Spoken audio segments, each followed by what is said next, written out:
Temos agora uma decoração de Natal. Está chegando já. Estamos aí no meio de novembro. Esse vídeo está indo para o YouTube no dia 15 de novembro. Chegamos no meio de novembro. Bom, gente, hoje eu pensei em fazer um balanço das minhas leituras atuais. É isso.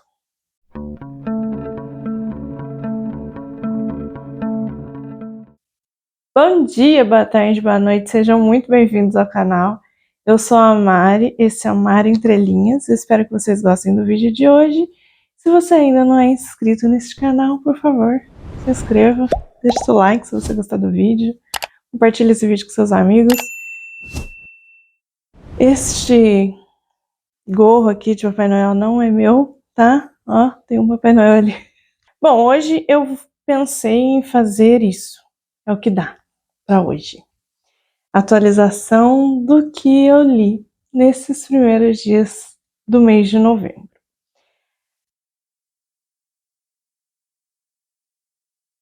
No final de semana, tô gravando na terça, então no final de semana agora, eu fui na biblioteca, tava precisando de um momento de biblioteca, vocês sabem que eu amo, e o que eu faço? Aqui na biblioteca de Vila do Conde, qualquer hora eu preciso dar um jeito de gravar, eu não sei se pode, fico morrendo de vergonha de pedir, mas, enfim, tirar umas fotos. Ela é embaixo, ela tem 2 andares. A parte de baixo é os livros dos adultos, né? Tanto de pesquisa como literatura, ficção, tudo, tá tudo ali. E na parte de cima é a parte da biblioteca infantil. E eu adoro ir nessa parte da biblioteca infantil e olhar os livros infantis e pegar um livro e ler ali naquele momento rapidinho. E aí, o que acontece?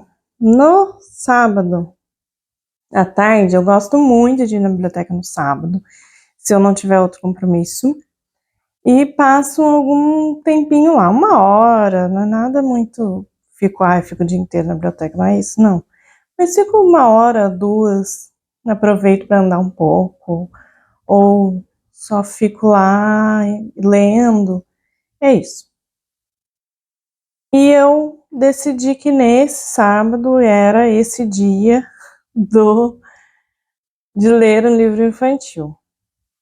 E eu peguei 2 livros, na verdade 4 livros me chamaram a atenção, mas 2 livros eu li lá na biblioteca e 2 eu trouxe, porque pelo menos aqui em Vila do Conde a gente pode trazer 2 livros de uma vez, independente do livro, né? Se você quiser, você devolve, tem 15 dias para ficar com ele, se quiser pode devolver antes desses 15 dias e pegar outro, se é um livro, caso de um livro muito curto, como um livro infantil. E aí eu li 2 livrinhos lá na biblioteca mesmo. Um é um livro do Saramago, chama O Silêncio da Água. É um conto do Saramago que tá numa antologia, eu acho. Tá num livro de contos dele. Eu não sei aonde tá, qual que é. Eu vi, mas eu não lembro. O que eu li é um livro que foi publicado como um livro infantil, ilustrado. Eu vou deixar aqui a capa para vocês.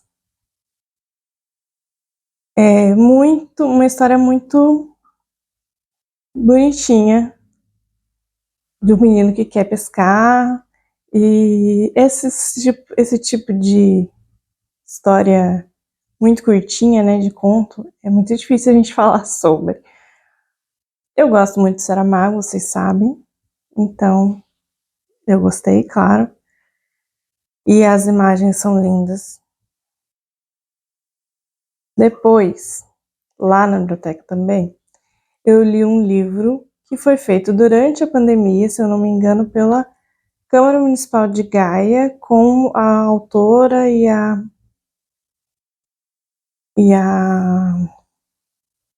ilustradora, que é Gaia e Nix e o Reino da Incerteza. fala sobre, acho que foi bem no comecinho ali da pandemia, fala sobre esse momento que a gente ainda não sabia muita coisa sobre o vírus. E então esse reino da incerteza, né, é o não saber.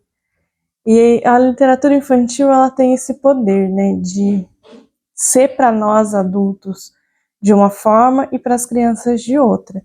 Ela é a maioria, né? Muitos livros infantis tá ali disfarçado, né?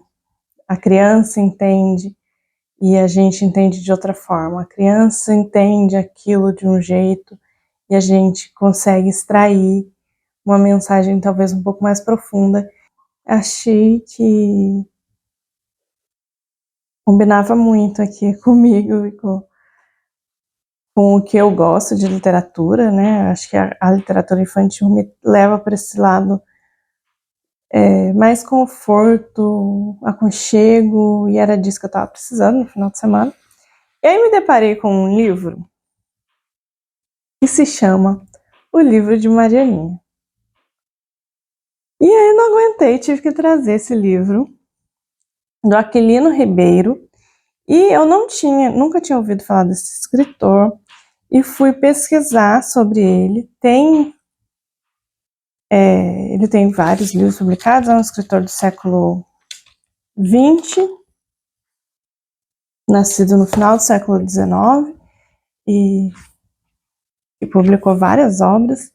E esse aqui, eu acho que talvez de poesia seja o mais famoso. A casa em que nasci, Marianinha, está voltada sul-sueste, e tem à frente um cipreste de atalaia a seara e vinha. Casa já antiga, descaiada, se o sol lhe bate na fachada, inunda a varanda de alegria. E eu gosto muito de poesia, mas tive um pouco de dificuldade de ler ele todo, assim. Tem uma parte que... Poemas, né, gente? A gente tem que ler em voz alta para conseguir entender melhor. No ritmado, e ele é antigo e em português de Portugal, então tem coisas que é mais difícil de entender. Tem palavras que eu não faço ideia do que seja, mas eu achei muito bonito. Tem uma ilustração bem bonitinha, ilustrações de Maria Keio. E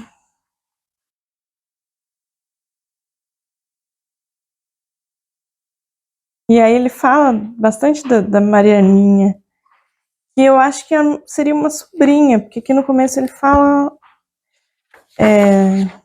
não fala exatamente quem é. Ó, o livro de Marianinha, lenga-lengas e toadilhas em prosa rimada. Então, não é exatamente versos, tá? Não sei o que significa. Este livro de 1993, essa é a segunda edição. E ele diz aqui: este livro, Marianinha, leva o teu nome porque foste tu a musa, para empregar a linguagem usada nos bons velhos tempos do metro e da rima, que o inspirou. E aí ele fala que acho que um dos livros mais famosos dele é o Romance da Raposa. Ele fala que quando o tio Aníbal era criança, escrevi para ele o Romance da Raposa. Para o teu pai, em idêntica altura, a Arca de Noé, terceira classe. Para o meu amor pequenino, compus agora essas prosas rimadas. Eu não sei se ele é o avô, porque não fala, ou se ele é o... É o que parece, né? Parece que ele é o avô. E aí eu li também esse aqui do Saramago, que é a maior flor do mundo, que tem várias edições ilustradas. Esse é bem curtinho, é um livrinho, ó. É um conto bem curto mesmo. É um livro infantil e o próprio Saramago, no começo desse livro, diz que ele não sabe escrever livros para as crianças. As histórias para crianças devem ser escritas com palavras muito simples, porque as crianças, sendo pequenas, sabem poucas palavras e não gostam de usá-las complicadas. Quem me dera saber escrever essas histórias, mas nunca fui capaz de aprender, e tenho pena. Além de ser preciso saber escolher as palavras, faz falta um certo jeito de contar, uma maneira muito certa e muito explicada, uma paciência muito grande. E a mim falta-me, pelo menos a paciência, do que peço desculpas. Saramago sendo Saramago, né? Ele é muito engraçado. Todos os narradores dele são sempre muito engraçados, pelo menos tudo que eu já li. Que é pouco para a obra dele. Diga-se de passagem, li 3 livros, né? Claro, são os mais parte dos mais famosos, né? Os mais conhecidos. Ainda falta Memorial do Convento, ainda falta muito, porque toda a obra dele é conhecida, mas enfim. Saramago é um dos meus favoritos. E esse aqui foi uma escolha, o livro que eu queria ler do Saramago neste dia. O outro eu li porque estava ali, eu encontrei ele e aproveitei. Mas esse aqui era o que eu queria mesmo. E por isso que eu trouxe. Eu queria ter mais atenção depois, ler bem. Então ele fala isso, que ele não é bom em escrever história para as crianças, mas que ele pensou em uma história e ele queria escrever essa história. E nessa história, ele conta a história da maior flor do mundo. E é um livro muito curtinho, não dá para contar ele todo para vocês, né? Precisa ser lido, porque precisa aqui das palavras do Saramago. Mas é muito interessante, e aí no final ele termina com essa é a moral da história, e ele ainda acrescenta, este é o conto que eu queria contar. Tenho muita pena de não saber escrever histórias para as crianças, mas ao menos ficaram sabendo como a história seria, e poderão contá-la de outra maneira, com palavras mais simples do que as minhas. E talvez mais tarde venha saber escrever histórias para as crianças. Quem sabe um dia virei a ler outra vez essa história escrita por ti, que a lês. Mas muito mais bonita. E eu queria muito saber como escrever história para crianças para poder escrever com a história dele. Mas eu também não sei. Mas eu gostei muito desse livro, assim. Ai, ai. É assim, tudo que eu queria, né? Saramago que eu amo, literatura infantil que eu amo, esse jeitinho irônico dele que eu acho incrível, e a história é muito bonitinha, muito boa, muito reflexiva, e é isso. Não preciso falar mais nada. Saramago é Saramago. Tá aí, tá lido. Contei como uma leitura de Saramago, porque Saramago tá fazendo aniversário, faria aniversário em novembro, então temos um desafio, né, de ler Saramago em novembro. E eu contei como esse aí. E o outro também, né, então fiz 2 leituras de contos do Saramago e contos infantis, assim, adaptados, ilustrados. E aí eu li também, terminei, até que enfim, o 3º livro do Harry Potter. 3º livro do Harry Potter, da série, da saga do Harry Potter, que é Harry Potter e o Prisioneiro de Azkaban. Foi assim, fui lembrando muito do que eu já tinha visto no filme, mas eu não li esse livro. Quando você tá lendo, assim, quando a gente já viu uma adaptação e tá lendo o livro, dá a impressão de que a gente já leu aquilo, mas na verdade não li. Eu tinha visto só os filmes, já vi várias vezes, sempre gostei muito, meu marido ama, né? Ele foi a criança que leu. A criança não é um jovem ali, porque a gente já era adolescente quando ela estava publicando. Esse aqui, se eu não me engano, foi publicado em 98, 99. Chegou no Brasil no comecinho dos anos 2000, né? Então, a gente era adolescente. Jovens já, eu acho. E aí, dos três que eu li, esse é o meu favorito. Dos filmes,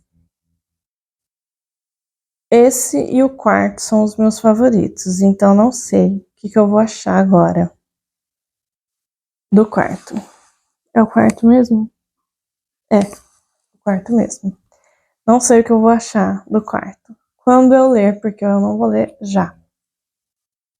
Mas então, essa aqui foi a leitura desse mês, já foi feita essa leitura, que era para ser de outubro, né, por conta dos Dias das Bruxas. Comecei em outubro, mas terminei agora.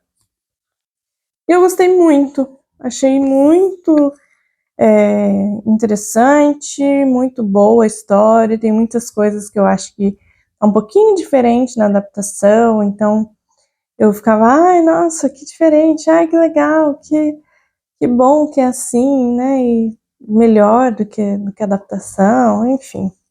Essas coisas que a gente tem com coisas que a gente já viu, né, adaptação e comparações que a gente faz, né, entre livros e adaptações.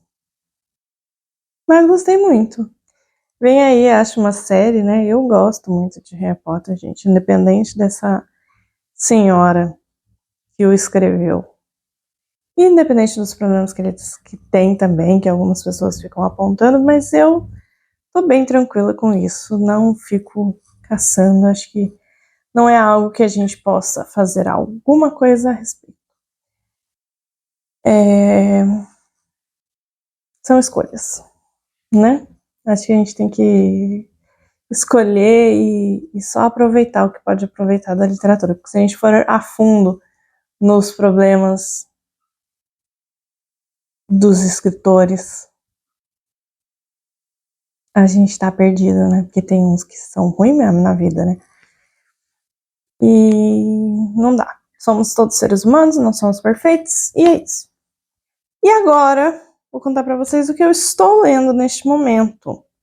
Eu tô lendo os Buddenbrook, do Thomas Mann, que eu já comecei ele no final de setembro. Tá ainda assim, bem devagar essa leitura. É uma leitura que é boa, é interessante, mas aí a minha mente fica, ai, mas tem outra coisa que eu queria ler também. Acabo indo ler o outro, não leio ele. Peguei o Harry Potter e falei assim, não, quero terminar esse livro essa semana. A ideia era terminar no final de semana do Halloween. Não rolou. Terminei ele neste final de semana agora, no domingo. Então demorei um pouco mais do que eu tinha imaginado, uma semana a mais do que eu tinha imaginado. Comecei a ler este aqui, que estava nos meus planos por conta do desafio da maratona literária Voos Literários, que era ler um livro sobre luto, e eu ganhei esse e falei, é esse que eu vou ler, mas fiquei um pouquinho com receio de ler, mas tô achando ótimo, assim, a linguagem, o jeito que a Rosa Monteiro escreve é maravilhoso. A história compara ali, a Rosa Monteiro vai falar sobre o luto dela, que ficou viúva, e da Marie Curie. E a Marie Curie é alguém, assim, incrível, né? Amo, tenho formação em química, então, enfim. Tem essa ligação aí com algo que ficou bem lá atrás, né? Porque eu nunca trabalhei com isso, ou trabalhei muito pouco com isso. Mas que faz parte da minha formação, faz parte de mim. Então o amor pela química que algum dia eu tive. Isso ainda existe em mim. Então, ver histórias sobre ela é muito interessante. E a história, eu achava que a morte do marido tinha a ver com a contaminação por rádio? Enfim, por contaminação. Mas não. Ela fala também da questão do Nobel, que como mulheres não são valorizadas, como as mulheres, se eu não me engano, são... Até quando ela publicou, até a data da publicação deste livro, tinham, até a data dela, né, até o ano que ela escreveu, foram entregues...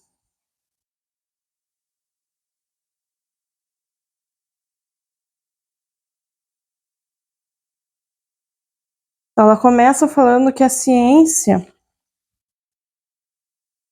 exclui as ideias das mulheres, pelo menos, né, era assim no passado, ainda é um pouco, a gente sabe, a mulher ainda não é tão valorizada como deveria, e até 2011, receberam o prêmio Nobel no total, em todas as categorias, 786 homens e apenas 44 mulheres. Um pouco mais de 6% da quantidade total. 6%. De 2011 para agora, não mudou muito, né? A gente sabe. A gente vê que, e ela ressalta aqui, que as mulheres ganharam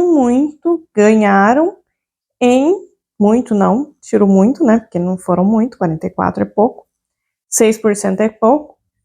As mulheres ganharam mais em prêmio da paz e de literatura.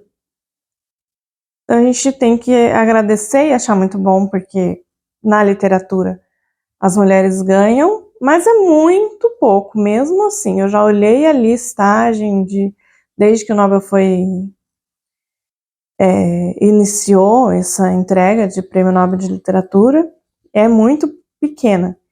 E de ciência, a Marie Curie ganhou 2 vezes, recebeu 2 vezes, né? Foi laureado com o Prêmio Nobel 2 vezes, e mais 4 mulheres.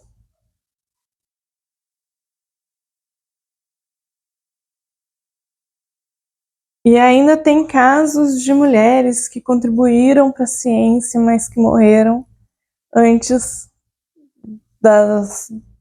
de serem, daquela obra, daquele conhecimento ser reconhecido, né? Daquilo que elas fizeram ser reconhecido, ser publicado, coisas assim. E os homens que trabalharam juntos ganharam e nem falaram nada, nem citaram essas mulheres. Então é assim, terrível. Então fala disso aqui no começo, depois volta um pouco mais para a questão do luto com relação ao marido. Então ela vai falar bastante do diário da Marie Curie, e aqui atrás tem algumas páginas, eu não sei se é todo o diário, ela coloca apêndice, diário de Marie Curie. São algumas páginas aqui. O livro é muito curto, tem 150 páginas. Então, rapidinho eu vou ler esse daqui. É isso, que estamos aí pelo momento lendo, né? Continuo lendo Wicked. Cada vez que eu leio, eu percebo que realmente não é para criança, não tem nada a ver com criança. Tem muitas cenas, muita referência, mais referência do que a cena exatamente. Muitos diálogos em que, é aquilo que você fez, em que as duas mulheres ali, pelo menos no começo, que são duas mulheres que estão conversando, uma fala das relações sexuais da outra. E isso não é para criança. Claramente não é para criança.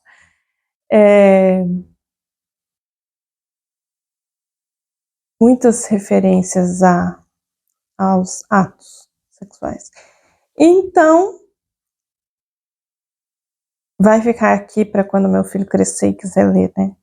veremos como será a adaptação. Eu acho que, pelo menos do que eu vi do musical, porque o musical a gente viu várias vezes no YouTube, e vimos o musical de São Paulo. Então, eu acredito que a adaptação não vai ter nada a ver, vai ser mais infantil. Mas estou ansiosa e preocupada. Mas é isso, né? Faz parte. O que mais? E tenho aqui alguns outros planos ainda para novembro. Na semana que vem eu faço uma nova atualização para vocês. Eu acho que novembro vai ser isso. Não tô com muita cabeça para fazer outros tipos de vídeo. Se eu conseguir, trarei outras coisas interessantes aqui pro canal, mas acho que novembro é isso. Um beijo. Tchau, tchau.